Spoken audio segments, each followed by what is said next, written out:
ka-Ate Nits! For today's video, gagawa tayo ng fried lumpia. Naks lang ito mga ka-Ate ng ng togi. O, ito ang aalisin natin mga ka-Ate mamaya. O, kunti na lang yung yung togi. Kanina punong-puno. Punong-puno kanina, ngayon kunti na lang. Luto na to mga ka-Ate. O, ngayon mga ka-Ate, tatanggalin na muna natin tong togi dito sa kawali para maalis yung tubig. Diyan sa kanya. O, di ba mga ka-Ate, wala na siya mga ka-Ating wala nang tubig. Mga ka-Ate, luto na ang ating togi na pang lumpia. Yan mga ka-Ate, ililipat na ulit natin mga ka-Ate dito sa strainer. Hindi naman mga ka-Ate naiiwasan na walang excess na tubig.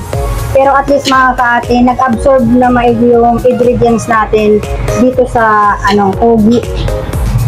Kasi naalis na natin yung ibang mga tubig. Yan mga ka-Ate Nits, tapos na tayo magbalot.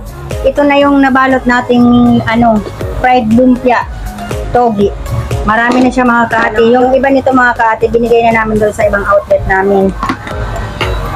Kaya mga ka-Ate Nits, itatry na natin itong lutuin. Ipipreto na natin itong mga ka-Ate.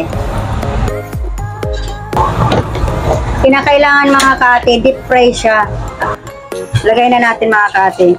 Dapat mainit talaga mga ka-Ate yung oil para hindi siya mababad sa oil yung ating lumpia. A few inches later. For 15 years mga ka-Ate, negosyo ko na to, fried lumpiang togi. Isa itong mga ka-Ate sa aking menu. Shout out pala kay Kuya San, kay Rakil, and kay Shaina.